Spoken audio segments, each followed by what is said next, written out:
Bun găsit! Sunt dr. Cristina Buzgar, medic specialist obstetrică-ginecologie și fondatoarea acestui canal Ioni Wellness despre sănătatea pântecului feminin. Vă mulțumesc din nou pentru faptul că sunteți atât de mulți dintre dumneavoastră care v-ați abonat la acest canal și ne susțineți lucrarea. E foarte frumos și măgulitor pentru noi să vedem că atât de multă lume este interesată de partea asta de sănătate. Sigur, acum că am epuizat partea de probleme ginecologice, în cea mai mare parte, cred că am acoperit subiectele. Vă rămăsesem eu datoare. Pe parcursul sezonului am discutat de foarte multe ori despre cum anume ar trebui noi să ne păstrăm igiena ca femei, per total, pe partea genitală, da? Și atunci, m-am gândit să fac un episod dedicat, așa cum dumneavoastră m-ați rugat de atât de multe ori, prin comentarii, mesaje, mail-uri și inclusiv comentarii în privat, da? Mesaje în privat m-ați rugat. Haideți, doamna doctor, faceți un episod despre cum anume trebuie să ne îngrijim, cum trebuie să ne spălăm, ce trebuie să facem ca să nu ajungem să facem boli sau ca să spunem așa, pentru a avea mereu o stare de sănătate bună pe partea de gineco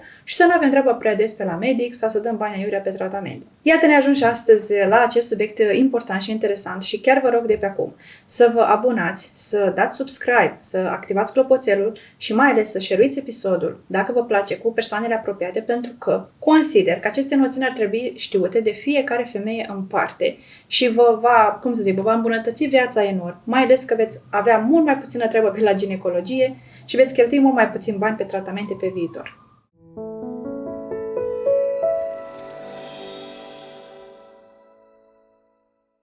La capitolul igienă feminină, cumva sunt mai multe subclase, adică nu este așa o igienă generală, da? Putem vorbi separat despre igiena la fetițele care sunt înainte de prima menstruație, adică care nu sunt active hormonal. Ne interesează igiena pe perioada vieții fertile, adică atunci când începem să avem menstruație și există chiar și o igienă menstruală și tot ce ține de partea menstruală, cum ar trebui abordată și așa. Și cred că despre menstruație în particular o să vă povestesc în episodul viitor cu detalii. Astăzi o să intrăm doar în câteva lucruri de bază, dar în detaliu despre tot ce înseamnă menstruație și produse de îngrijire și cum ar trebui gestionată partea asta, cred că o să vă povestesc în episodul următor. Și mai există igiena sexuală, care, bineînțeles, contează și asta, tot așa. De la cum prevenim bolile, aici aveți foarte multe episoade deja, la cum anume trebuie să procedeze cei doi parteneri ca să nu își amplifice sau să creeze o situație care să ducă la o infecție după contacte sexuale. Și ar mai fi în teorie o igienă spirituală, dar poate că aici este un subiect de nișă și nu știu dacă o să-l abordăm neapărat în sezonul acesta. Dar ne interesează foarte mult cum ne spălăm și ce trebuie să evităm ca să nu ajungem la boli, la candidoze, la vaginoze, la infecții cu diverse bacterii care se află în zona perineului. Așa încât haideți să o luăm așa frumos băbește de la început, și anume,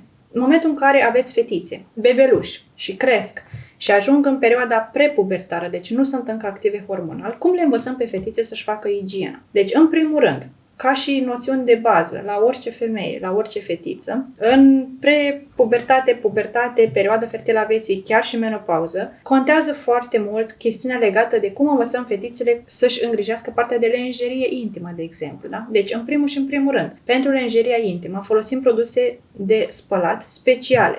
Nu spălăm chiloței cu toate celelalte haine la un loc, da? Pentru că lenjeria intimă, în general, ce intră în contact direct cu pielea, da? Adică una e să spălăm o bluză și alta e să spălăm chiloței, da? Sau, vă înțelegeți la ce mă refer. Chiloței trebuie să fie tot timpul dintr-un material bun, adică trebuie să fie de bumbac. Ideal ar fi să evitați lenjeria de tip tanga. În ce sens? În sensul în care lenjeria de tip tanga, din cauza că atinge zona anală, cumva, când stă strânsă, da? Deci ca un pod de material de bumbac, ca o bucățică de pânză, care atinge în același timp și zona anală, și zona perineului, și zona vaginală. Și sunt 2 cm între anus și vagin. Deci la femeie e suficient să punem ceva care să le atingă pe amândouă și în câteva ore flora va călători pe acel material, de exemplu, da? Și va ajunge frumos în vagin tot ce avem în zona anală, ceea ce e foarte periculos, pentru că în zona anală, oricât de bine v-ați spăla, dacă facem culturi, o să găsiți Escherichia coli, enterococ și alte minuni din astea,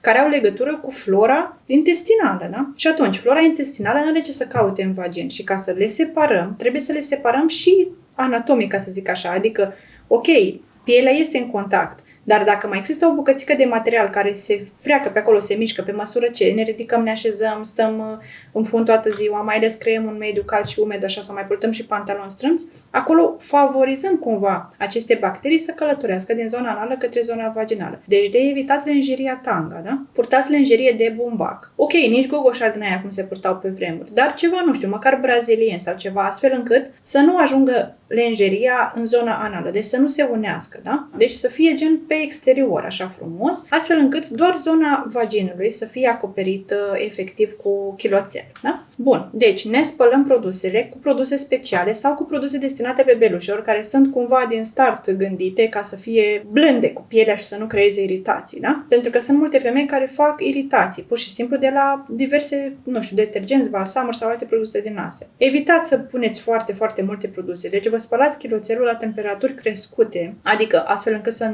mai curățăm și să sterilizăm, și învățați-vă să vă călcați lenjeria. Deci chiar dacă vă gândiți, ce rost are să-mi calc eu chiloței, călcatul ăla nu e ca să fie drept, să n-aibă cute, da? Este pentru dezinfecție, pentru că atunci când punem temperaturi foarte înalte pe un material, cumva bacteriile sau ciupercuțele care erau pe acolo vor muri. Și atunci este o formă de igienizare cumva, da? Dacă spălăm la temperatură înaltă și călcăm acele produse de lenjerie intimă, da? În general și maioașe sau dacă le avem și le purtăm direct pe piele și așa, la fel se recomandă, tocmai pentru a nu dezvolta diverse alergii, iritații sau chiar, nu știu, dar cine mai are, că mai sunt care au ciuperci, de exemplu, dezvoltă în zonele unde transpiră mai mult. Sunt femei care fac sub sân sau pe spate, între omoplați, fac niște, nu știu, pitiriaze sau diverse alte ciupercuțe, da? Și cumva ele la fel, tot așa, prin călcare și prin spălare la temperaturi înalte, mai mor din ciupercuțele alea. Și ce mai important este pentru a nu se împrăștia pe altele, da? Deci, igiena, cum ar fi a lenjeriei, pe care o folosim, este foarte importantă și asta este cap de listă. Al doilea lucru legat de lenjeria intimă. Schimbat des lenjeria intimă, dar nu stați cu o pereche de chiloței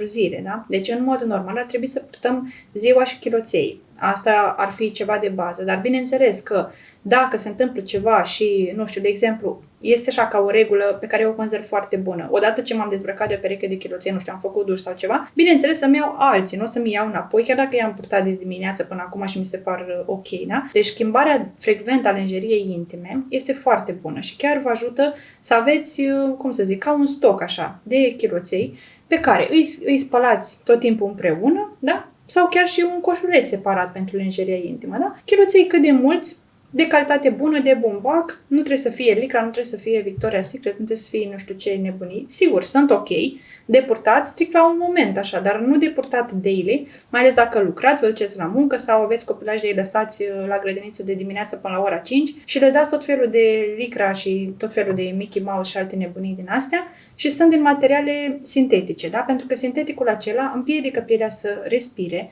se creează o umiditate locală, se rețin și bacteriile mai ușor și crește riscul să dezvoltați infecții sau tulburări de floră, da? Și atunci, practic, secretul cu lenjeria intimă este curățat corect, adică spălat corect, schimbat frecvent, da? Și bineînțeles, urmăriți ce se întâmplă, adică dacă pe chiloțel există secreții diferite. Și multă lume o să-mi spună, nu, că eu pun Protege Slip, da? Adică nu pun chiloțelul direct pe piele, pentru că nu știu ce secreții am și așa. Bun, capitolul acesta al Protege Slip-urilor zilnice, nu știu cum să fac, eu nu vreau să fac o contrareclamă neapărat, dar sunt împotriva filozofiei de a purta Protege Slip-uri zilnice. De ce? Pentru că, bineînțeles, reclamele spun, vrei să te simți curată și uscată, folosește X produs, nu știu ce, da? Bun, femeia nu trebuie să se simtă nici uscată niciodată, că asta înseamnă menopauză sau problemă vaginală și curată se simte și dacă e chiloțelul curat. Nu trebuie să pună ea diverse alte chestii care au plastic pe dedesubt, da? De ce zic asta? Pentru că eu vreau să vă fac o paralelă și nu vreau să sune rău, dar dacă ar fi să trăim în pădure, adică să nu fim într-o societate din asta cum trăim noi acum, da? Noi n-am purtat nici măcar chiloței, da? Deci, vaginul este un organ ca și gura, care în mod normal are ieșire la exterior, deci are nevoie de accesul oxigenului pentru a-și păstra o sănătate normală, da? Ce se întâmplă dacă noaptea dormiți cu gura închisă? Dimineața, când vă treziți, aveți o respirație urât-mirositoare pentru că s-a format o altă floră, da? Așa se întâmplă și cu vaginul. Dacă câteva ore îi puneți ca un fel de dop, gen, da?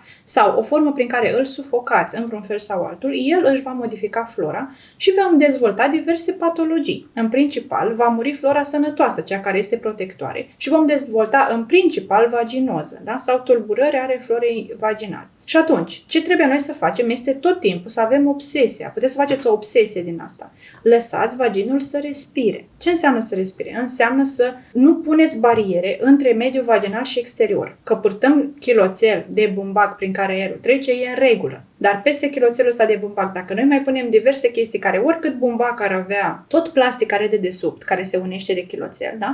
Aia este sufocare. Da? Deci nu purtați protect slip-uri, vă rog frumos. Eu știu că se fac tot felul de campanii, se duc prin școli, le dau mostre gratis și din momentul ăla fetițele săracele încep să le poarte și devin dependente, pentru că protect slip-ul dă dependență. Da? Ați observat că dacă înainte erați ok și ați început să purtați protect slip, în maxim 2 săptămâni o să observați că discharge-ul sau cantitatea de secreție pe care o pierdeți zilnic prin vagin este din ce în ce mai mare și începe uneori să miroase înțepător sau chiar a pește. Da? De ce? Pentru că pur și simplu așa se comportă un vagin sufocat. Deci recomandarea mea numărul 1 ar fi să aruncați și să dați foc la orice formă de extra protecție pe care o puneți peste chiloțel. Deci, pentru doamnele care au această problemă și se consideră deja dependente pentru că zic, nu pot să nu port pentru că curge și îmi pătesc chiloței, nicio problemă. Vă luați un weekend când stați acasă și treceți prin acest sevraj în care, în primul rând, dacă aveți o problemă, mergeți la medic, vedeți ce este, poate Gardnerella sau ceva, să vă dea tratament și dacă ați făcut tratamentul, ok, pe perioada tratamentului punem poate un protect slip, pentru că protect slip-ul este bun când avem chestiuni care curg foarte tare. De exemplu, dacă aveți de administrat ovule, da? Ele normal că se vor topi și vor curge și poate că protestipul în momentul unui tratament este bun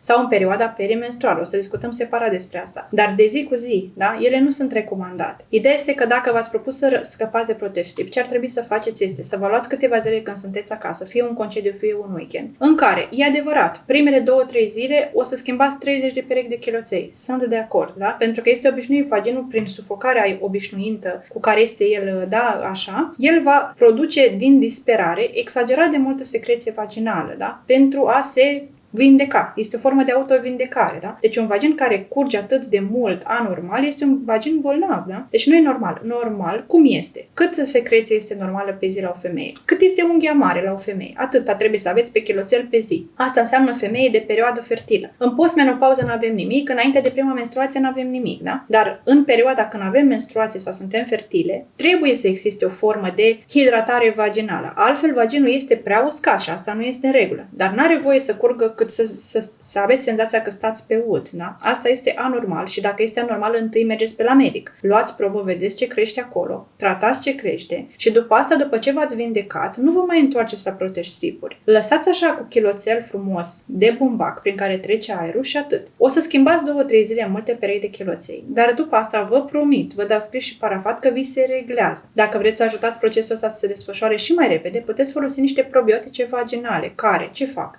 Vă refac flora și fac un fel de mentenanță, da, a sistemului imunitar pe partea de vagin, astfel încât nicio altă bacterie să nu vină acolo să-și facă de cap. Deci, cumva folosirea de probiotice vaginale este recomandată la toate femeile. Sunt foarte multe probiotice vaginale pe piață. Nu am voie să fac reclamă sau nu vreau să fac reclamă, dar ideea este că pur și simplu găsiți la orice farmacie, ele se dau fără prescripție medicală, sunt foarte sănătoase, nu au niciun efect advers, sunt ca probioticul pe care îl luăm pentru stomac, da? Adică bacterii sănătoase. Există așa și probiotice cu administrare vaginală, speciale, ca niște ovule, gen, ele se topesc și eliberează, fie prin topire, fie efervescent, niște bacterii hrănitoare, sănătoase, ca soldăței de apărare. Dacă noi avem acest soldăței de apărare în mediul vaginal, nu poate să vină nimeni și să perturbe flora și să faceți vreodată infecție. Deci, practic, ce ne interesează pe noi este să avem lenjerie curată, repetăm, da? Să o schimbăm des și să nu sufocăm vaginul în niciun fel. Nu folosim protestipuri sau alte chestiuni, da? Bun, asta este un lucru pe care l-am învățat. Ne-am mai învățat și că trebuie să folosim probiotic vaginal. De fiecare dată când simțiți ceva diferit, adică parcă dă flora vaginală să se modifică, punem un probiotic, reintrăm în starea de sănătate și nu mai ajungem la medic. Sau simțim oarecare jenă, iritație sau ceva parcă se schimbă din pH-ul vaginal, punem probiotic, se rezolvă. Deci este o formă de a reintra normal. Dacă am ajuns deja cu infecție, probioticul nu vă mai ajută, că deja el nu este un antibiotic, el este un probiotic, da? Deci el ajută doar să faceți floră bună, dar dacă avem deja floră din aia periculoasă, probioticul e slab, nu se poate să vă ajute la tratament. De asta aici trebuie să ajungeți la medic, când aveți deja infecție sau simptome exagerate. Ce înseamnă simptome exagerate? Pentru că și aici avem foarte multe discuții. Ce înseamnă secreție normală? Cum trebuie să fie secreția vaginală normală ca să nu o considerăm a fi anormală și să ajungem la medic? Deci normal, ca și cantitate v-am zis, cam cât este unghia mare pe zi pe kiloțel. Asta este normal, da? Ca și volum, așa să zic, de diverse alte, forme. Și ca și culoare, da? Secreția este modificată în funcție de perioada ciclului în care suntem. Imediat după menstruație, o să observați că aveți o secreție mai apoasă și mai deschisă la culoare, da? Mai, palid, alb, gălbui, dar foarte deschisă la culoare. Mai spre mijlocul lunii, când aveți ovulația, da? Aveți o secreție mai transparentă sau așa ca o gleră cervicală, asemănătoare cu albușul de ou. Ăsta este un semn obiectiv de fertilitate și vă arată că sunteți în perioada când puteți rămâne însărcinată în luna respectivă, da? După ce a trecut perioada fertilă, respectiv ovulația, secreția are un alt pattern pentru că sunt alți hormoni implicați și ea devine mai cremoasă, mai albicioasă și cremoasă, da? Dar, din tot ce v-am spus, secreția nu trebuie să fie nici prea mare cantitativ, nici urât mirositoare, de niciun fel, indiferent cât este de puțină, dacă miroase urât nu este în regulă, da? Și nici să aibă o consistență sau un aspect particular, de exemplu, o secreție spumoasă sau o secreție galben-verzuie, da? Sau o secreție în care găsim microfilamente așa albicioase, astea nu este în regulă, da? Deci, practic, noi trebuie să avem și orice femeie se cunoaște și își dă seama când este normal și când ceva este în neregulă. Dacă fie mirosul, aspectul sau cantitatea secreției este modificat, este semn de infecție și vă prezentați la medic. Nu vă apucați singurele să vă faceți tratament pentru că sunt 1.000.000 de infecții care pot fi și dacă vă faceți tratamente după ureche, nu faceți decât să vă agravați situația, da? Poate se ameliorează temporar, dar se va întoarce mult mai rău sau veți avea probleme pe viitor. Deci cel mai bine vă duceți, recoltați, vedeți ce bacterie crește și în funcție de bacterie o să primiți tratament și asta termină povestea, da? Bun, chestiunea cu probioticul vaginal e o formă de mentenanță foarte bună, deci orice femeie trebuie să aibă în casă. Probioticul vaginal se administrează fără recomandare medicală, când vreți și cât vreți. Puteți să vă puneți și zilnic, nu vă face rău în niciun fel, da? Dar ideal, ca și formă ideală de mentenanță, este în felul următor. A trecut menstruația, vă puneți un probiotic o zi sau două și în teorie toată luna până la următoarea menstruație nu aveți nicio problemă. Deci asta este o formă ca să nu veniți niciodată la medic, da? Dacă nu aveți nicio problemă de sănătate, o zi sau două de probiotic imediat după menstruație vă menține toată luna un pH normal și o floră sănătoasă, dacă nu o distrugeți cu absorbante zilnice sau cu spălat intravaginal și așa mai departe. Ajungem la capitolul spălat intravaginal. Cum ne spălăm efectiv, da? Pentru că foarte multă lume nu înțelege cum se spală o femeie, da? Deci cum trebuie să se spele o femeie? Când este fetiță, până la prima menstruație, da? Deci trebuie să se spele de cel puțin 2 ori pe zi, exterior. Da? Deci toată viața unei femei, indiferent de vârstă, femeile trebuie să se spere de cel puțin 2 ori pe zi sau de fiecare dată când simte nevoia, la exterior. Deci cât de mult și cât de des, nu contează, dar măcar de 2 ori pe zi, măcar dimineața și seara trebuie să vă spălați în zona genitală, da? Cu produse speciale și doar la exterior, da? Fără să vă apucați să vă spălați intravaginal. Chiar dacă orice altceva. Vă spun imediat cum e cu spălatul intravaginal. Deci la exterior cât de mult și cât de des. Dar nu faceți nici abuz de 50 de ori pe zi. Dar mă refer așa. Ideal ar fi dimineața și seara, da? Să vă spălați cu produse dedicate, adică cu pH potrivit, care să nu fie agresive cu mediul vaginal și care să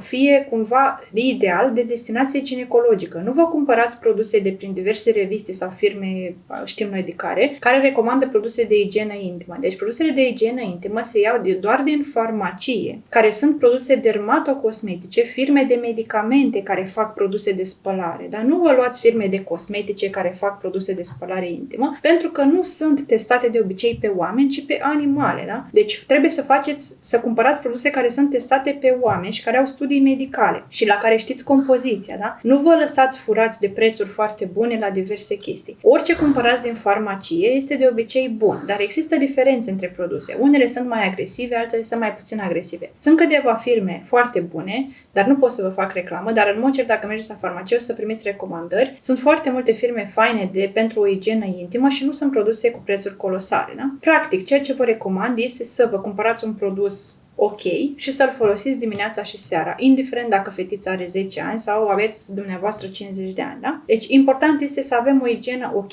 la exterior, da? Femeile care se spală foarte rar la exterior, li se acumulează un fel de secreție exagerată care este factor de dezvoltare bacteriană și se pot practic îmbolnăvi sau pot face vaginite numai din cauza faptului că au o igienă mai puțin bună, da? Deci nici excesul de zel în care să rașchetăm pielea, că ne spălăm prea mult, da? Nu dați cu burete sau cu tot felul de alte cărpișoare sau prosopele sau așa. Vă spălați cu mâna. Mâna să fie curată când vă faceți igiena. Neapărat. Vă spălați pe mâini înainte să vă faceți igiena genitală, bineînțeles, da? Și nu vă apucați să faceți chestia asta în tot felul de locuri dubioase. Dacă vă duceți printr-o baie, printr-un mall și ați pus mâna pe clanță și după aia încercați să vă spălați, vă dați seama că mai tare vă puneți tot ce ați luat de pe mână pe clanță, vă puneți dumneavoastră. Deci, igiena vă faceți acasă sau în mediul dumneavoastră unde este curată baia, da? Vă spălați întâi pe mâini și folosiți substanțe potrivite mediului vaginal. Cum facem cu spălatul intravaginal? Că este o problemă foarte, cum să zic, tabu aproape la noi, da? Eu cunosc doamne, din cele doamnele care vin la cabinet și sunt doamne care îmi spun așa, toată viața m-am spălat intravaginal pentru că așa sunt obișnuită, că nu pot să mă culc altfel decât dacă simt eu că este totul perfect.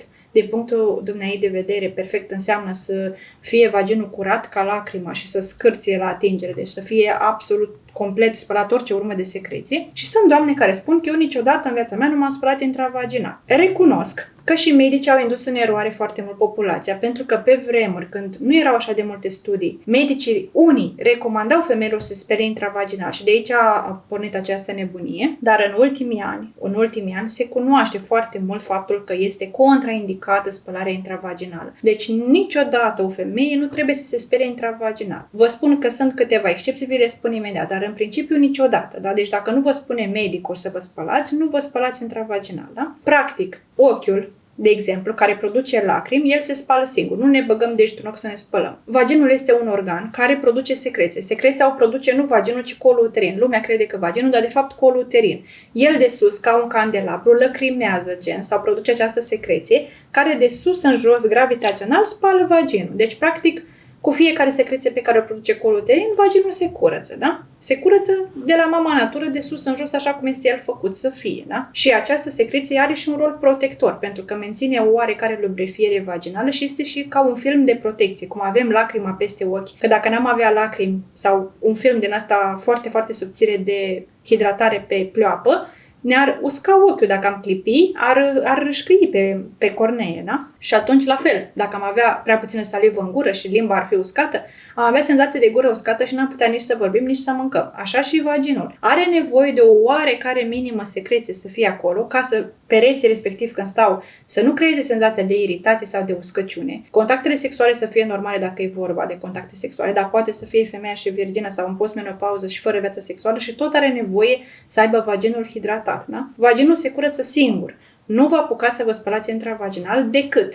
dacă ați fost la medic, aveți o infecție, aveți de urmat un tratament și medicul vă spune, înainte de aplicarea tratamentului, vă spălați întâi intravaginal și apoi vă faceți tratamentul câteva zile. Când a spus medicul asta, trebuie să vă spălați și apoi să vă faceți tratamentul. Sau ar mai fi o situație când, de exemplu, vă spălați intravaginal dacă, după menstruație, sunt femei, câteva, care după menstruație au o scurgere mai maronie, așa, un număr de zile. Ei, acel sânge menstrual care rămâne, deci s-a terminat menstruația, să spunem că a durat 4-5 zile, da? Și după asta, ziua 6, 7, 8, tot mai picură câte ceva maroniu. Și sunt femei pe care le deranjează această secreție maronie și nu le este foarte clar s-a terminat, nu s-a terminat sau ce se întâmplă. Problema este că dacă aveți mai multe zile și așa este corpul dumneavoastră obișnuit, nu este sănătos să avem mai multe zile de picurături din astea maro. De ce? Pentru că sângele menstrual este un sânge foarte hrănitor, adică el a fost, ipotetic, cu pătuți de formarea unui bebeluș care nu s-a format.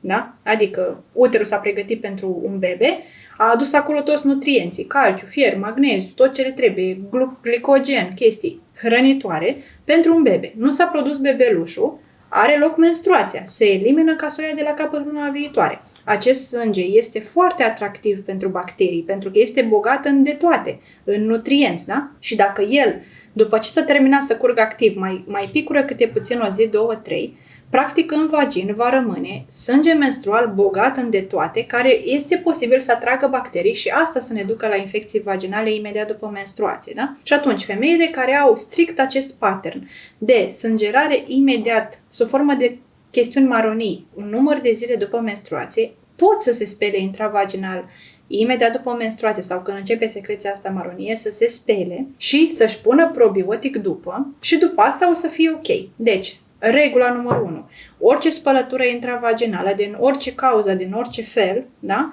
Trebuie să fie obligatoriu urmată de administrarea unui probiotic vaginal. De ce? Că dacă am spălat vaginul, indiferent din ce motiv, în 6 ore se colonizează vaginul cu tot ce am floră de pe perineu. Adică, dacă eu în primele 6 ore după ce m-am spălat nu am pus probiotic, prima bacterie care vine în vagin va fi una periculoasă, de pe perineu, Escherichia coli, Enterococ, Candida sau altceva, da? Și atunci, ce să fac eu să previn dacă m-am spălat intravaginal infecția? M-am spălat, pun un probiotic. 2-3 zile de probiotic după o spălătură intravaginală anulează riscul de a se infecta femeia cu flora de pe perineu. Și atunci, menținem sănătatea florei vaginale chiar dacă a fost nevoie să ne spălăm în interior. Practic, cele 2 excepții pentru spălatul intravaginal sunt: v-a spus medicul că pentru un tratament trebuie să vă spălați, deci vă spălați, vă puneți tratamentul și apoi probiotic, sau aveți această scurgere maronie după menstruație și vedeți că s-a terminat sângerarea activă, ați intrat pe scurgere maronie, vă spălați intravaginal și apoi puneți probiotic câteva zile. Da? Bun, deci am stabilit cele 2 excepții pentru spălatul intravaginal. Cum se face spălatul intravaginal? În caz că sunteți în aceste 2 excepții. Cum ne spălăm intravaginal? Nu cu degetul, bineînțeles, da? De ce? Pentru că degetele sunt foarte murdare, da? Oricât de bine vă spălați, credeți-mă, eu sunt chirurg, deci noi ne spălăm pentru intervenții chirurgicale câte 15 minute, de 3 ori cu iod în diverse forme la mână. Și dacă ne luăm culturi, tot s-ar putea să găsim pe undeva ceva cât de mic o bacterie pe degete, da? Dumneavoastră nu aveți cum să vă spălați ca un chirurg acasă, nici dacă aveți toate substanțele alea, că nu știți. Da?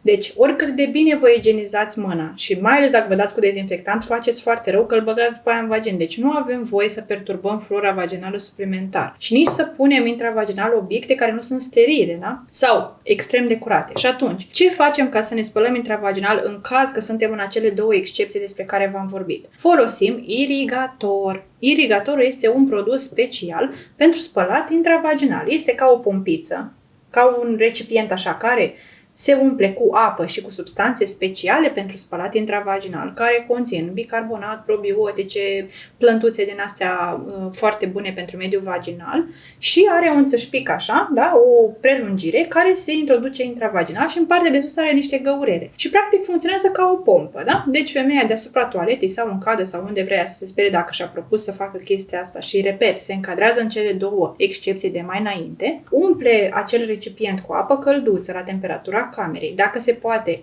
apă fiartă și răcită sau apă filtrată, da, nu orice fel de apă, și în ea dizolvăm fie un pliculeț special pentru spălat intravaginal, că există pe piață, fie în această apă adăugăm puțin o linguriță, deci la borcanelul ăla, o linguriță cu vârf de bicarbonat, da, sau facem ca un cocktail așa, da, punem apa la încălzit, apă curată, punem niște bicarbonat, punem niște, nu știu, e mai greu să facem acasă. Niște mușețeli, niște chestii din astea, dar cel mai bine să cumpărați pliculețe care sunt speciale pentru a se rupeți, îl puneți în apa respectivă, agitați bine, se dizolvă frumos și apoi, după ce introduceți acel țâșpic intravaginal, apăsați pe pompiță și ea, ca o fântână arteziană, spală vaginul de sus în jos, cum este el făcut, igienic, da? Acele instrumente, aceste irigatoare se păstrează curate, se pot spăla, igieniza corect, da? Și atunci femeia nu este la risc ca spălându-se de fapt să se infecteze, cum fac foarte multe femei. Niciodată nu vă spălați cu degetul în vagin. Deci n-are ce să caute degetul în vagin, da? Atenție foarte mult când vă introduceți diverse chestii intravaginale. De exemplu, femeile care folosesc contraceptive de tip inel vaginal, nu varing, când și-l administrează, trebuie să fie curate pe mâini. Dacă vă puneți ovule pentru tratament, să fiți curate pe mâini. Dacă aveți de pus tampoane intravaginale pentru cine folosește așa ceva, să fiți curate pe mâini, da? Sau cupe menstruale. Deci,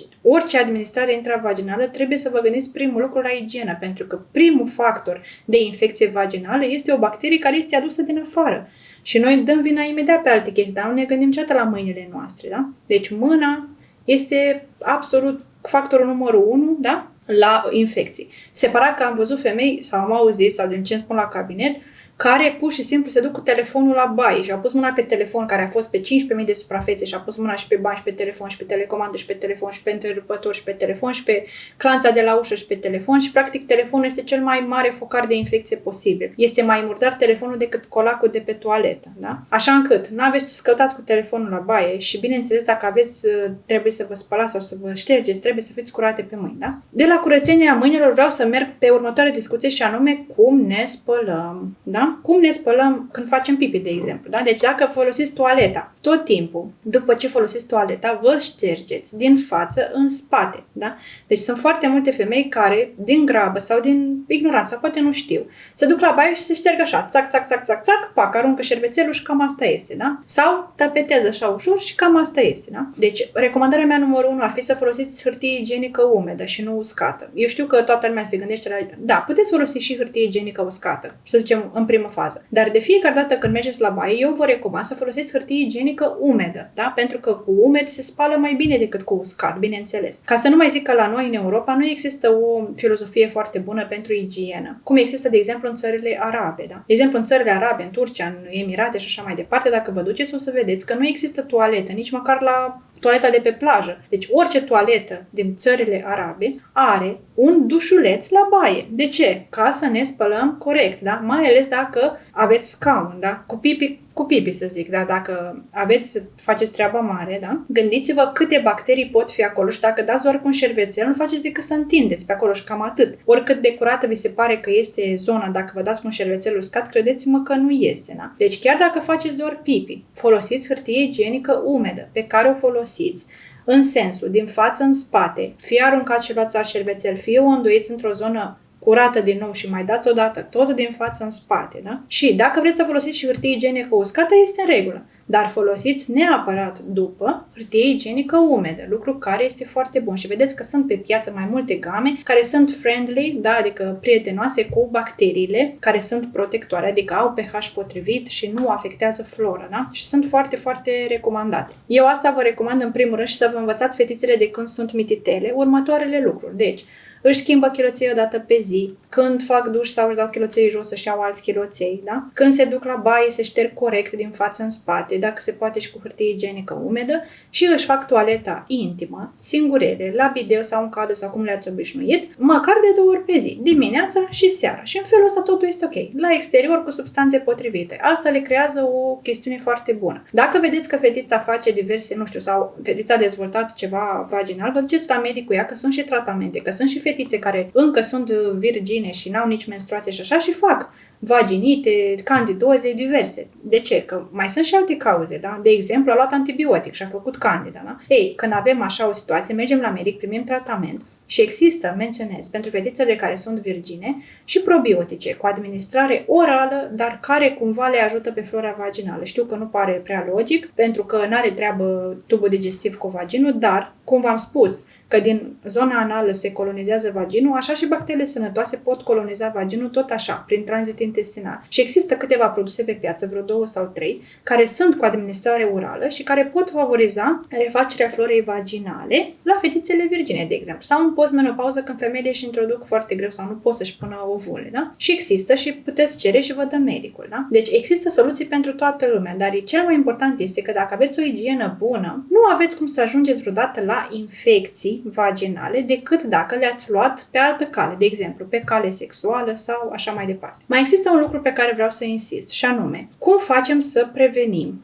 vaginitele care sunt de sezon, de exemplu, de mers la mare, de mers la piscină și așa mai departe. Sigur că toată lumea știe că anumite piscine au clor sau anumite substanțe dezinfectante care le pot strica mediul vaginal, mai ales în jacuzzi sau în locuri unde este foarte, foarte puțină apă, da? Și la fel, ori a sta multă lume, ori este efectiv temperatura mai crescută la apă și favorizează dezvoltarea bacteriilor sau așa mai departe, da? Cele mai sănătoase sunt cele pe bază de sare, cum este ciubărul cu sare fierbinte, da, ăla este ok pentru mediul vaginal și nu face rău. Sau mai sunt și din astea, anumite băi din astea cu, nu știu, încărcate cu diverse ioni sau anumite substanțe, cu sulf, cu așa. Unele sunt ok pentru mediul vaginal, dar altele nu, da? Ce faceți dacă aveți de mers la mare sau dacă aveți de mers la piscină sau așa? Cel mai important, ce vă recomand eu este că de fiecare dată când v-ați dus într-un mediu în care aveți suspiciunea că vă va perturba flora vaginală, pe perioada acelor zile sau imediat după să folosiți probiotic vaginal sau puteți să folosiți din astea pe gură, care v-am spus, care se dau și la virgine, da? Care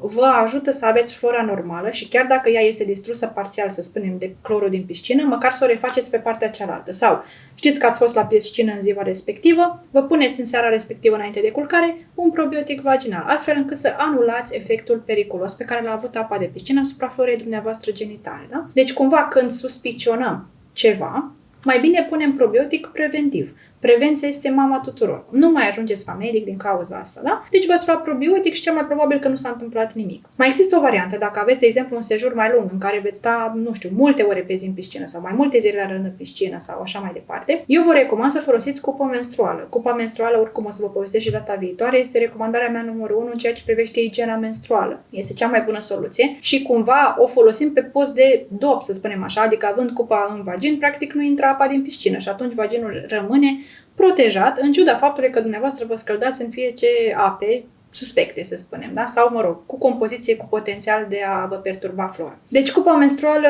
e sfântă, părerea mea, și o să vă vorbesc despre asta în episodul următor, pentru că deja ne-am întins foarte mult cu discuția de astăzi. Un singur lucru aș vrea să vă mai recomand, așa ca și încheiere și ca și recomandare de bază pentru feminitatea dumneavoastră și pentru a vă păstra vaginul cumva, sau ionii, da?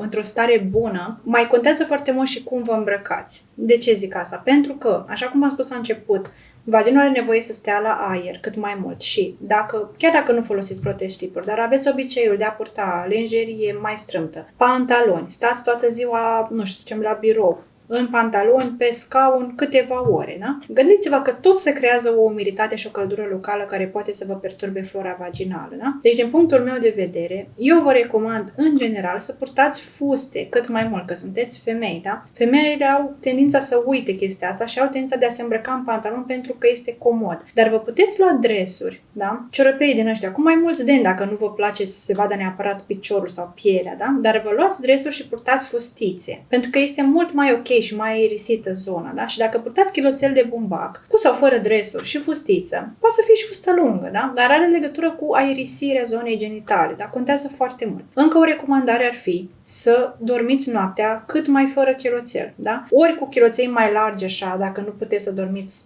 ipotetic fără chiloței. Ori vă luați niște furouri din alea mai lungi. Ori vă luați pantaloni și stați cu pantaloni, dar fără chiloțel. Ideea ar fi, sau fără deloc, da? Puteți să dormiți dezbrăcați, că vă face foarte bine. Știți că sunt studii că este foarte sănătos să dormim noaptea dezbrăcați, da? Are legătură cu felul în care transpiră pielea, cu felul în care se reglează niște floră pe corp. Deci este foarte recomandat să dormiți măcar fără chiloței, măcar un număr de nopți pe săptămână, ca să nu zic în fiecare zi, dar este cât mai sănătos. Gândiți-vă că 12 ore sau cât dormiți, 8 ore din 24, măcar în acele ore există o oxigenare a vaginului normală și este o formă de a vă păstra sănătatea vaginală pe termen lung.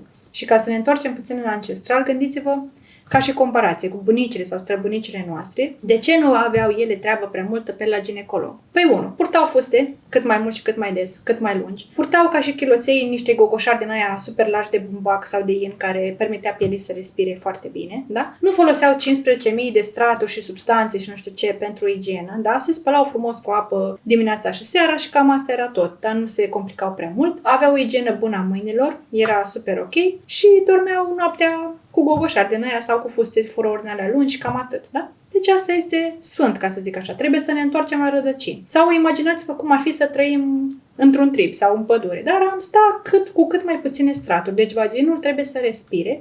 Lăsați-l să respire, nu mai puneți 100 de straturi, nu vă cumpărați lenjerii sau haine care sunt foarte strâmte sau care creează umiditate și căldură locală, pentru că în principal candida sau alte feluri de ciuperci se dezvoltă în mediul cald și umed, ca orice mucegai, da? Deci trebuie să fie oxigenare, aerisire și straturi cât mai subțiri și cât mai permisive pentru aer, da? Și în felul ăsta totul merge foarte bine. Deci, ca și noțiuni generale, sper că nu v-am zăpăcit de cap și sper că nu v-am făcut o amestecătură în ceea ce aveați ca și filozofie înainte. Recomandarea mea ca și rezumat ar fi să nu vă spălați intravaginal decât în cele două excepții pe care vi le-am spus acum, da? Să vă spălați la exterior corect, cum v-am explicat, da? Cu produse blânde, dimineața și seara cel puțin, cu grijă la toaletă când mergeți să faceți pipi sau așa, să vă ștergeți corect cu hârtie igienică umedă dacă se poate în direcția bună și să vă învățați fetițele de mici să-și facă o igienă corectă, astfel încât să intre ca o deprindere pentru ele și pe viața de adult și să nu aibă niciodată probleme, să nu ajungă pe la ginecolog cu diverse chestii, că nu are rost să dați bani aiurea pe consultații și tratamente inutile. E suficient să vă duceți o dată pe an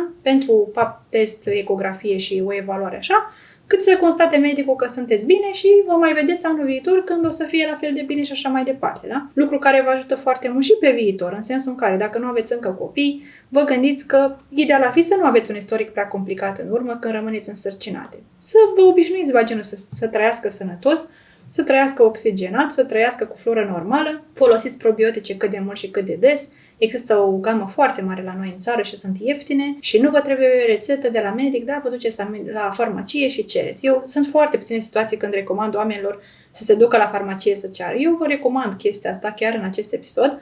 Probiotice vaginale puteți avea oricând în casă. Ori vă întrebați medicul dumneavoastră ginecolog dacă vă recomandă ceva anume, fie puteți cere exact de la farmacie, sunt cu administrare locală, sunt foarte sănătoase și nu aveți ce să greșiți. Dacă le administrați așa recurent, le aveți tot timpul în casă, e foarte bine. Cam atât despre igiena genitală, de bază. Vă aștept în episodul următor în care o să vorbim despre igiena menstruală. Sper să mă urmăriți până la capăt și data viitoare. Dacă v-a plăcut episodul de astăzi, chiar vă recomand să împărtășiți cu prietene, cunoștințe sau alte femei cărora credeți că o să le facă bine aceste informații. Ne vedem data viitoare. Nu uitați să dați like, share, subscribe și să ne vedem pe celelalte platforme, Facebook, TikTok și Instagram.